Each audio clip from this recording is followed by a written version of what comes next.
Our next talk is actually going to be remote, our first remote talk of the session. The speaker is going to be Junhu, and he's a PhD candidate from the Hong Kong University of Science and Technology. He works under the supervision of Kai Chen, and a lot of his work and his interests are within kind of networking, obviously, but also in terms of AI security. And very interestingly, he's the founder, CTO of our startup, Cluster Technology, probably AI for networking. And he'll be talking about LiteFlow, which is a very interesting framework for trying to convert a lot of these deep learning models into something that can run in the kernel. And with that, I will hand it over to the video that will play once the AI algorithm has figured out. Hello, everyone. I'm really happy to present our recent work entitled LiteFlow towards high-performance adaptive neural networks for kernel Datapath. It's a joint work with Chao Liang, Hong Shuihai, and Professor Kai Chen. Currently, in the networking community, more and more adaptive neural networks are proposed to optimize Datapath functions, such as congestion control, load balance, routing, flow scheduling, and so on. Here, the adaptive neural networks means while it performs model inference, it can also fine-tune itself based on the incoming data. And these adaptive neural networks have achieved very good performance because it can learn an optimal strategy and have the ability to evolve itself when the environment changes. However, while people focus on designing better neural networks for those Datapath functions, they actually do not care how to efficiently deploy them, especially how to deploy them with the most widely adopted Datapath, the Linux kernel space networking stack. Now, before describing the problem in the deployment, we first look into the workflow of an adaptive neural network-based algorithm. Now let's take a neural network for congestion control as an example. First, the networking stack has to collect the necessary signals for the neural network inference, such as throughput ratio, latency, and so on. Then they will pass the data to the neural network to perform the inference. The neural network can return the results and fine-tune itself. Then the results, such as the target flow sending rate, will be enforced back to the networking stack to control the actual flow sending rate. Now let's put it into a real-world deployment. First, we find the data collection and the results enforcement should be performed in the kernel space, because these modules have to be interacted with the kernel space networking stack. In contrast, the neural network inference and fine-tuning should be better in the user space to leverage existing software such as TensorFlow. Therefore, when the neural network is used to optimize the kernel space Datapath functions, the cross-space communication exists. Now the problem is how to set a communication interval. Now let's start from a very simple case. We use the congestion control plan CCP to deploy the neural network in the user space. We set a communication interval to be 1, 10, and 100 milliseconds. There are only one flow controlled by the neural network, and we also launch UDP background traffic to emulate networking congestion. We measure the good put of the flow. We can observe that if we make the communication interval smaller, the flow good put becomes higher, from around 580 Mbps to 670 Mbps. These results show that the fine-grained communication is actually needed for those N-based algorithms. Then why? To answer this question, we also performed two experiments to visualize the problem. The figure shows an emulated experiment with 10 ms communication interval. The figure shows the ingress and egress speed of the bottleneck queue and also the good put of the flow. We observed that when the communication interval is large, the neural network cannot timely control the sending rate of the flow, which causes the sending rate to be the flow cannot even converge, thus leading to dramatic queue oscillation, which may cause packet loss and degrade the good put of the flow. In contrast, a small control interval does not cause a problem, because the flow sending rate can be timely adjusted by a neural network, and this result showing that the fine-grained communication is preferred for the neural network-based algorithms. Now let's answer another question. Is a small communication interval always good? The answer is definitely no. To explain it, we will perform another experiment by launching multiple concurrent flows in a non-congested environment. We also launch pure kernel implementations of BBR as baseline. We measure the aggregated throughput of all flows. We can observe that when we have more concurrent flows and a small communication interval, the aggregated throughput degrades more. For example, when the communication is 1 ms and we have 10 concurrent flows, the aggregated throughput cannot reach half of the baseline. Again, why? We try to use a tool called MP-State in our paper to investigate the root cause. We measure the CPU utilization of both actual data path execution and the user in handling software interrupts caused by cross-space switch.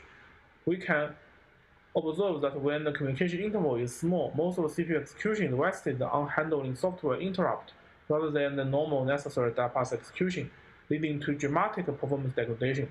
Therefore, a small communication interval causes large overhead, degrading the overall performance. From the above two simple cases, we find that the user space deployment of neural network suffers from either performance degradation or large overhead, which makes us to think, shall we directly put a neural network in the kernel space? There are also two approaches to achieve this. First, we can directly design a full functional neural network inference and a fine-tuning framework inside the kernel space. However, as we all know, the kernel space development has many constraints and is very complicated. Moreover, to allow neural network tuning with high precision, floating points are necessary. However, using floating points in the kernel space requires turning on/off SIMD FP instructions, which will also cause performance degradation. Experimental results show that this causes up to 90% performance degradation on our testbed. Second, as some previous SIGCOMM papers suggest, we can convert the adaptive neural networks into lightweight ones, which are suitable in the kernel space, such as decision tree. However, the lightweight neural networks lose their learning capacity to adapt to the changing environment. So as a result, directly deploying adaptive neural networks in the kernel space also leads to suboptimal performance due to either large implementation complexity overhead or lack of adaptation. So our question now is, can we design high-performance adaptive neural networks for kernel data paths to optimize function performance? Our answer is LiteFlow. LiteFlow is a cloud-space hybrid framework, and the insight behind LiteFlow that is, instead of adopting one control path for both model inference and optimization as the state-of-the-art adaptive neural network do, LiteFlow in turn decouples the model inference from the model tuning into two paths so that each of them can be executed on the right place. Firstly, the neural network for kernel data path functions, they actually require very frequent inference to be responsible. Thus, putting them in the kernel space can reduce the overhead. Second, the online adaptation is suitable in the user space because it can benefit from easy-to-use APIs, advanced features brought by mature software and libraries in the user space. However, such decoupling also brings challenges. First, the decoupling method requires two neural networks of total different design targets, right? So one is compatible with the kernel space environment and can be efficiently executed there, and while the other one is compatible with the user space machine learning frameworks. And the second, only the user space deployed neural network is further tuned.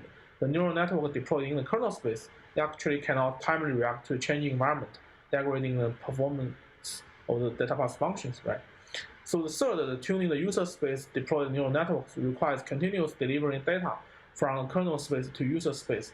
Such frequent data exchange causes massive cross-space communication, causing large overhead. To overcome these challenges, the design of LiteFlow is as follows. First is a hybrid solution showing that it contains both the user space and kernel space components.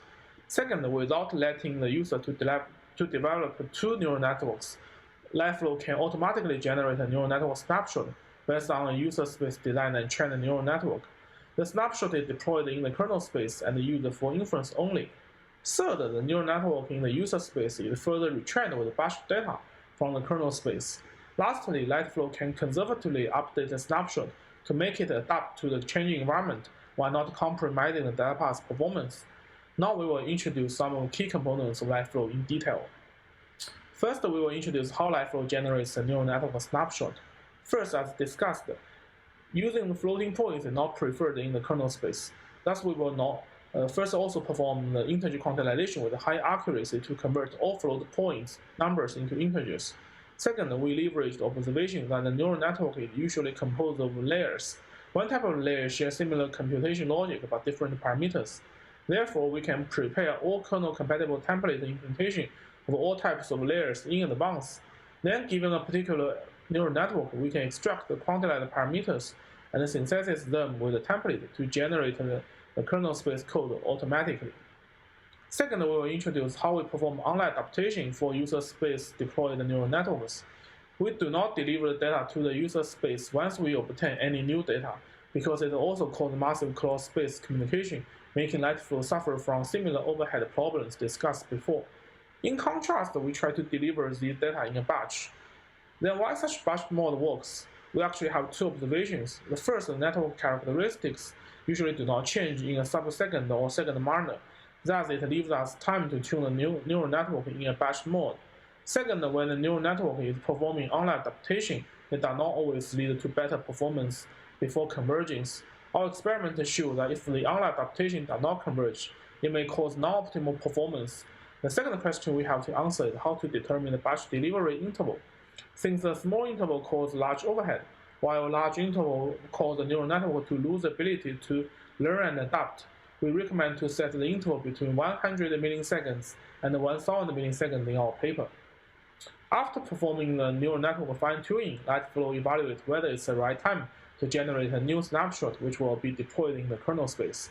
The evaluation is also based on two aspects. The first one is correctness, which means the online adaptation should converge. The second one is that the new neural network should have enough difference compared to the existing snapshots. When updating the snapshot, LiteFlow also brings the active standby switch mechanism to reduce the impact from kernel space locks. And please refer to our paper for more details. The implementation of LiteFlow contains both the user space and the kernel space implementation. In the user space implementation, we mainly provide standard interfaces that LiteFlow users can provide their own implementations. And in this way, LiteFlow is flexible to be extended to support different neural network optimized datapath functions. The kernel space implementation also follows the modularization method for high extensibility. So the core idea here is to make the neural networks separate and standalone kernel modules so that we can replace it freely. Now lastly, let's evaluate how LiteFlow can optimize real-world applications. Here we choose three applications for evaluation. The first one is congestion control, and we will use LiteFlow to deploy Arula and MOCC. And the second application is flow scheduling, and we will use FFNN from NSDI paper for flow size prediction. Then we can use the predicted flow size to do flow scheduling. Third, we will design and train a new neural network for path selection to achieve load balance, and use LiteFlow to deploy this neural network in the kernel space. Now first, let's see how LiteFlow supports congestion control. First, we also evaluate a single flow in a congested network environment, and measures its good-put. Flows controlled by LiteFlow with both Arula and MOCC achieve higher good-put than those controlled by CCP. Furthermore, the standard deviation of good-put achieved by LiteFlow is much smaller than CCP with large communication interval. The results show that by eliminating the cross-space communication, LiteFlow makes the neural networks more responsible, leading to a better and more stable performance. Second, we evaluated the aggregated throughput of multiple concurrent flows in a non-congested environment. LiteFlow with both Arula and MOCC achieve comparable performance to kernel BVR. Moreover, LiteFlow largely outperforms CCP by more than 60%. The results show that by eliminating the overhead caused by the cross-space communication, LiteFlow with neural networks can achieve comparable performance as pure kernel space implementations. Third, LiteFlow also preserves the capacity for the neural network to learn and adapt to the changing environment. Compared to the no online learning settings, LiteFlow with Arula and MOCC can efficiently learn and adapt to the environmental dynamics, thus achieving significantly better flow good-put. Next, due to the limited time, we will not cover detailed results for the flow scheduling and load balance applications here. And we can know for both applications, LiteFlow can largely outperform the other two user space deployment solutions in all cases, and you can see our paper for more details. Finally, let's conclude my talk. And in this paper, we first point out that existing deployment of adaptive neural network for kernel datapath suffers from inevitable performance degradation problem.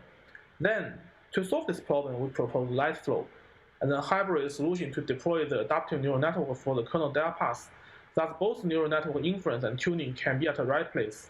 We also use LiteFlow to optimize 3 real-world applications, and the evaluation results show that LiteFlow can meet all its design goals. And that's all for my talk, and thank you very much.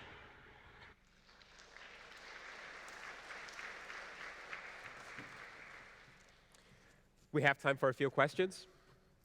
And while we wait for questions, I'll ask the first question. I noticed you made this assumption that things don't change at the sub-second granularity. And I maybe wanted some clarification because whenever I think about a data center with 100 gig NICs, I expect things to change at the maybe microsecond granularity, and if maybe we're lucky, the millisecond granularity. So can you expand on the differences between what I would expect in a data center and say the assumptions you're making? Thank you for your question. Your question is, in our paper, we say the network characteristics will not change in a very fast mode, such as it will only change in a sub-second or second manner, right? Yep. But some data center applications, they require very actually fast, maybe for the congestion control or load balance applications, they will require very fast response, right? In our paper, our point is for those, the congestion control or load balance, right? They will require very fast response. So we put a neural network in the kernel Datapath, right? So it can give the inference results in a very fast mode. And we mean the overall characteristics, such as the statistics, traffic pattern, such as some data center, maybe in the daytime, the traffic pattern is different from that in the nighttime. So in those conditions, the neural network needs to be largely retrained and replaced. So that's actually the key idea of our paper. For those congestion control, those application level response, the snapshot in the kernel space, it can actually give very fast response. So it can meet the requirements for those microsecond needs. And for the overall characteristics, the neural network will retrain in a not very fast mode. Maybe it will retrain given some condition, maybe every 1 minute or 2 minutes. And the neural network will learn the characteristic, the changing trend of the characteristics. Maybe it's very slow and it does not require very fast change. Yeah.